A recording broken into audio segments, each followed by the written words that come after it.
Vous étudiez en STAPS. Déjà, félicitations pour avoir été accepté. Vous avez maintenant accès aux études que vous aimez. Prochaine étape, réussir votre année, sans oublier de prendre un peu de plaisir au passage. Et pour vous aider à réussir votre L1, votre première année de licence, plutôt que de relister les sempiternels conseils que l'on donne systématiquement pour réussir n'importe quel parcours scolaire, je vous propose aujourd'hui, dans notre deuxième vidéo de la série sur STAPS, de lister quelques recommandations spécifiques à la réussite de votre L1 STAPS. Allons-y. Commençons avec un point que j'avais déjà abordé lors de ma vidéo sur les clichés concernant STAPS, les matières scientifiques.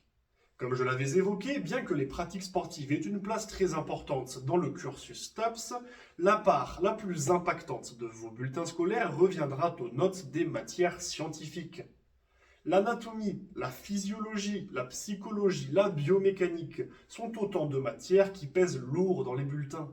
Donc, les négliger risque de vous mener vers l'échec, d'autant que certaines peuvent se révéler relativement complexes. La biomécanique, par exemple, est la bête noire de beaucoup d'étudiants. L'anatomie, dans un autre registre, demande beaucoup de par cœur et donc beaucoup d'investissement personnel. Maintenant, comme pour n'importe quelle autre filière, le chemin à suivre est relativement simple. Répartissez les matières en fonction de votre aisance, vous serez forcément plus à l'aise sur certaines matières et moins sur d'autres. Travaillez régulièrement tout au long de l'année et si vous êtes sérieux, vous ne devriez pas avoir de problème outre mesure.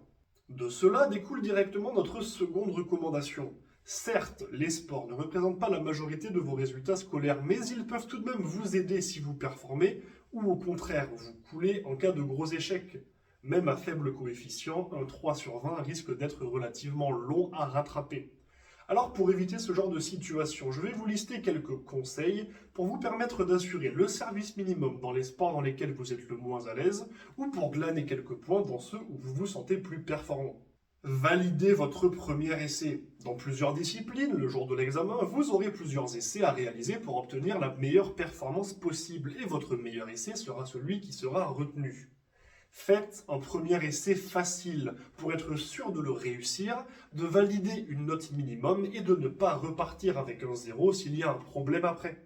En développé couché ou en saut en longueur par exemple, avec 3 essais pour essayer de soulever le plus lourd ou de sauter le plus loin, utilisez le premier essai pour valider une note minimale, le deuxième pour viser votre objectif et le troisième soit pour rattraper un éventuel échec du deuxième essai, soit en cas de réussite pour grappiller quelques points supplémentaires en visant plus haut.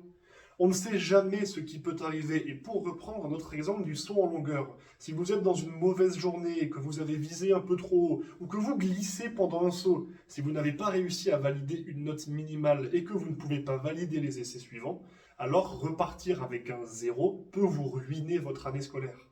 Joignez à votre pratique scolaire votre pratique personnelle ou pas. Si vous vous entraînez déjà sur votre temps libre, vous devrez décider ou non de continuer vos entraînements.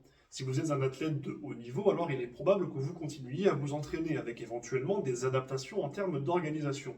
Mais si vous pratiquez pour le plaisir, alors éventuellement, vous déciderez de mettre entre parenthèses vos entraînements personnels pendant un temps pour vous concentrer sur le sport scolaire. Et c'est là que va s'appliquer le conseil. Pour performer au sport en STAPS, il vous faudra deux choses: de bonnes capacités physiques et une bonne technique selon les disciplines. Et progresser sur l'un ou l'autre de ces aspects peut dépendre de votre temps de pratique scolaire, en cours, ou de votre entraînement personnel. Traduction: si vous voulez progresser en escalade, mais que vous n'avez pas accès à des installations en dehors des cours, vous n'avez pas grand-chose d'autre à faire que de vous investir pleinement pendant le temps d'escalade scolaire pour progresser. En revanche, si vous voulez vous améliorer en 800 mètres ou en haltérophilie par exemple, alors prendre en endurance ou en force, même en pratiquant d'autres sports, représentera un réel bénéfice.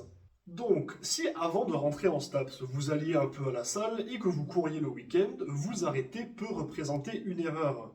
Comme je l'avais évoqué dans ma vidéo sur les clichés de STAPS, le temps alloué à chaque discipline, scolairement parlant, n'est pas suffisant pour vous permettre de vraiment beaucoup progresser. Donc votre investissement personnel en dehors des cours va grandement compter. Alors réfléchissez sur quelle discipline vous pouvez progresser avec du travail personnel, sur quelle discipline vous allez être entièrement dépendant du temps d'entraînement scolaire et adaptez votre entraînement personnel à cette réflexion. Par exemple, vous pouvez énormément progresser aux 800 mètres en quelques mois, même si vous ne suivez pas de cours spécifiques aux 800 mètres, bien qu'ils apportent une aide supplémentaire. Et pour rebondir sur cet état de fait, nous venons de dire que pour performer au sport en STAPS, il fallait de bonnes capacités physiques et une bonne technique de réalisation. Ne négligez pas cette dernière pendant les cours. Prenons l'exemple du triple saut.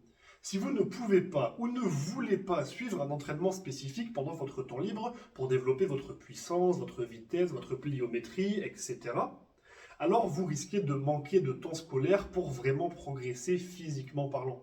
En revanche, si vous vous investissez correctement, alors votre niveau technique, lui, aura le temps de bien progresser.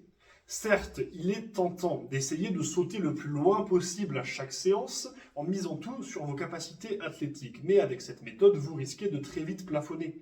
Alors que si vous prenez le temps de bien intégrer les techniques de réalisation, les postures, les astuces du mouvement, vous aurez beaucoup plus de place pour vous exprimer physiquement. Et enfin, nous avons parlé des matières scientifiques, nous avons parlé des sports, parlons de la manière de joindre les deux. Les matières théoriques comprennent certes une partie de par cœur, mais le meilleur moyen de bien les intégrer et de les appliquer sur le terrain, c'est de les comprendre. Et pour ça, la meilleure chose, c'est de les vivre. Vous étudiez une nouvelle méthode d'entraînement en cours? Allez l'essayer sur vous en salle. Vous travaillez sur le rôle des muscles dans le corps et les différents mouvements qu'ils causent? Allez vous entraîner et réaliser ces mouvements en essayant de comprendre ce qu'il se passe dans votre corps. Vous essayez de découvrir et de différencier des méthodes d'entraînement et de travaux cardiovasculaires bien séparés? Allez sur une piste ou en forêt et essayez ces différents travaux sur vous. Lorsque vous aurez vécu ce que vous apprenez, vous serez en bien meilleure position pour le retenir, pour vous en souvenir et pour le transmettre à vos athlètes dans le futur. En espérant que ces conseils vous soient utiles et que vous réussissiez au mieux votre L1 STAPS. N'oubliez pas que vous pouvez me poser toutes vos questions ou suggérer des idées de vidéos dans les commentaires ou sur mes réseaux sociaux et que j'ai quelques places de coaching ou de prépa individualisée disponibles. Sur ce, bon entraînement et n'oubliez pas, rendez-vous fiers.